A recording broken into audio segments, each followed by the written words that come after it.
现在这些懒人好物的内容真是不能用离谱来形容，是彻底让你把自己当成一名残疾人来对待。今天这开头上来呢，我必须给你们先看这2条视频。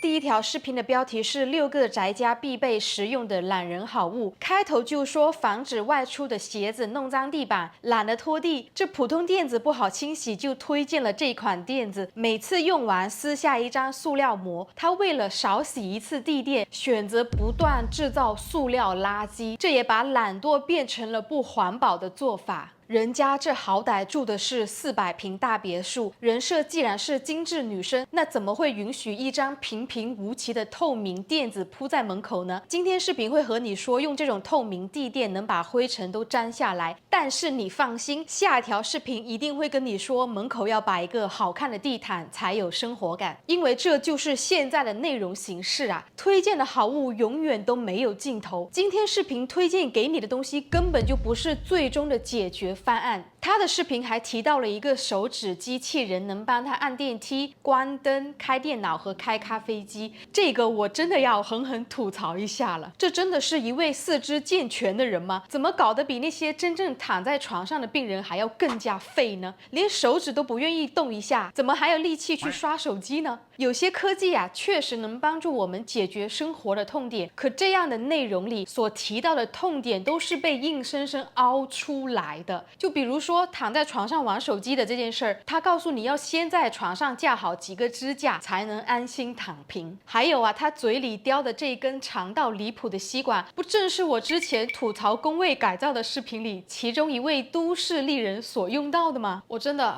实在看不下去这种东西发明出来的意义何在呢？第2条视频我每次看每次都笑得很大声。映入画面里的第一件事呢，就是对着厨房门口的这张像密码锁一样的贴纸按来按去，这是在干嘛呢？这条视频里告诉你，懒人做家务就是要全自动化，要从一张像病床一样的床开始，能不用自己动手的都让机器人来做，而且也绝对不会用到2条腿来走路。家里呢，时刻都要坐在一张轮椅上，洗澡还得用辅助工具。看到这里，这真的还是懒人不是残疾的吗？废了，残废了。这样的内容就是在不断抬高懒惰的门槛，把正常人的行动能力一步步给减弱，最后给出一个标准模板，就是你人只要坐着、躺着，什么都不用动，还是能过上一种很高级的生活方式。在2024年拼多多的618活动里，智能家居品类销售量高速增长，其中懒人沙发等其他的懒人家具销售额同比暴涨了674%，可以说懒人经济的需求呈现增长的趋势。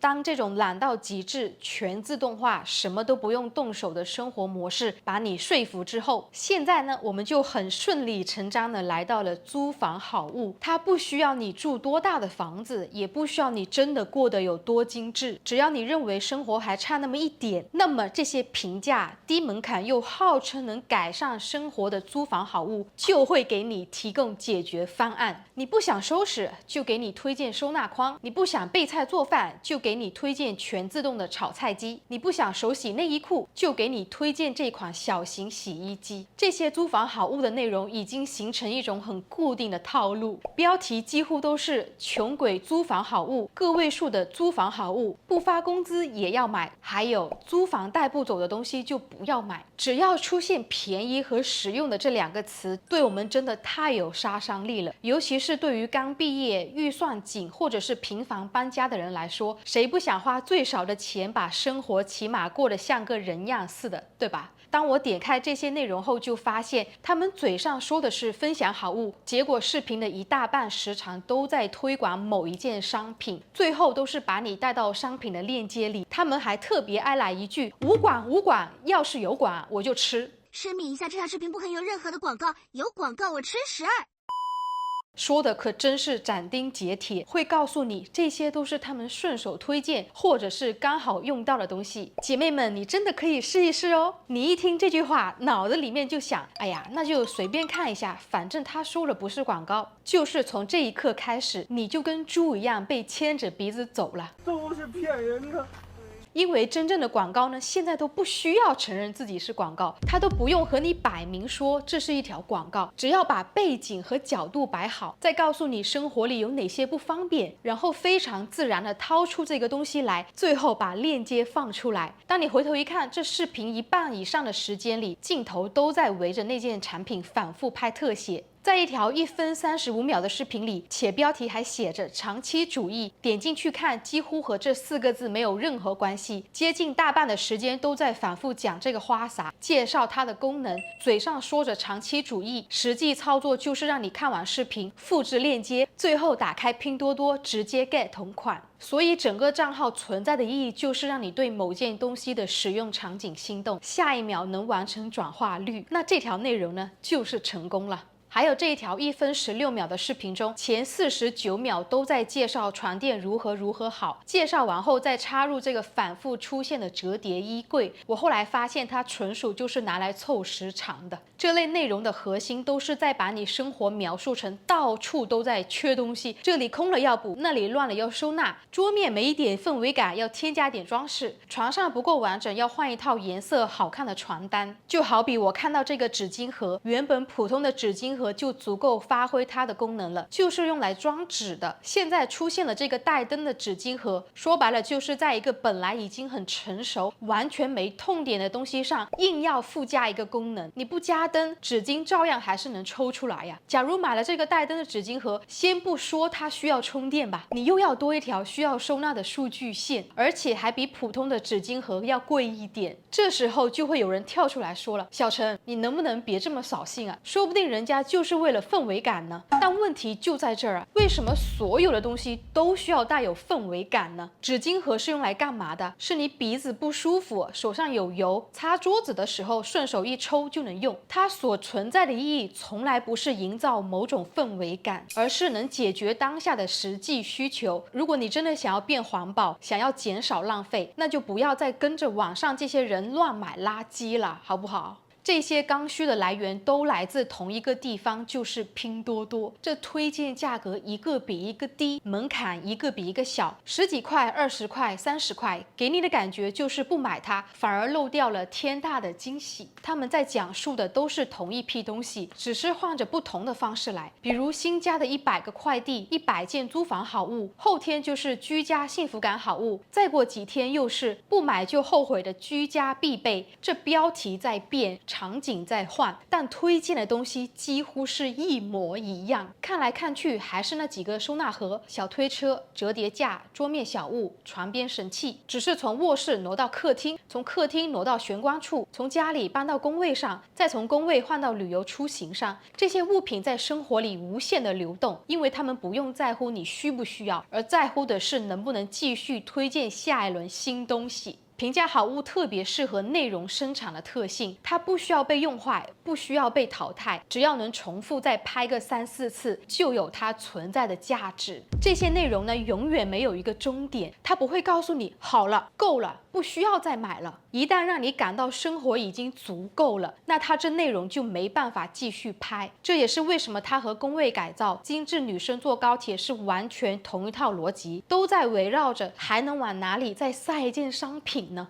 这所呈现的场景只是一个外表，商品才是核心。工位一定要每个月换，因为不换就没有东西卖。坐高铁一定要越来越精致，因为不精致就没有新的商品链接。租房好物也是一样的，房子永远被拍成还差那么一点点，这一点点就刚好等于多一个淘宝或者是拼多多的链接。还有个我真的一直想不通的点，在这些租房好物的视频里，特别爱反复强调一句话：价格个位数，但是质量过关，很有性价比。我是真的不理解，一个个位数的东西，怎么就是质量过关了？我这里不是说家里所有东西都不能买便宜的，有些消耗品啊，有些临时用的东西，个位数买回来完全没问题。比如垃圾袋、抹布这些，本来就不指望它能用多久。可现在被说成质量过关，性价比最高的都是一些床品、收纳架、推车，还有台灯和小桌板，全部被描述成个位数也能质量杠杠。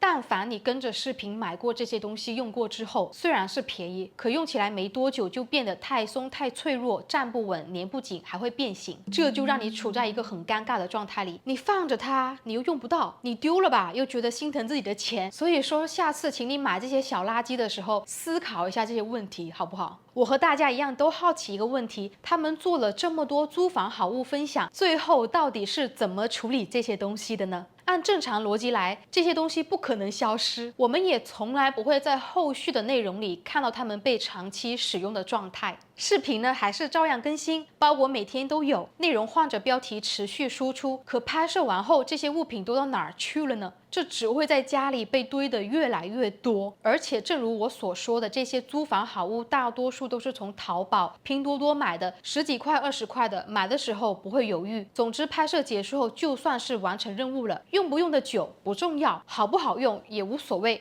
这类内容很少教你如何把东西用到它最大价值，反而是在教你如何为同一件事情找到下一个更好的替代品。那为什么这些账号总是围绕着个位数10几、20块的东西来回说？其实原因很简单，因为这种东西最容易卖了，价格一低，人的脑子基本就不会思考了。而且便宜的东西门槛特别低，学生啊、刚毕业的、租房的、收入不稳定的，就连住别墅和开豪车的精致人士都能全覆盖。贵的东西呢，只有一小部分人可以买，可这便宜的东西啊，是对所有人都适用。只要内容发的够多，相同的物品出现多次，到最后啊，总会有那么10几、20个人下单。更重要的是呢，推荐廉价物品的人无需承担后果，因为价格就摆在那儿。就算真的踩雷了，我们大多数人只会在心里嘀咕一句：算了算了。也没多少钱，因为打心底对便宜的东西压根就没有多大的期待。说到最后呢，懒人租房好物和便宜这2个词就是能被捆绑在一起。前面先告诉你，如果在家里不想动手、不想动脑，甚至是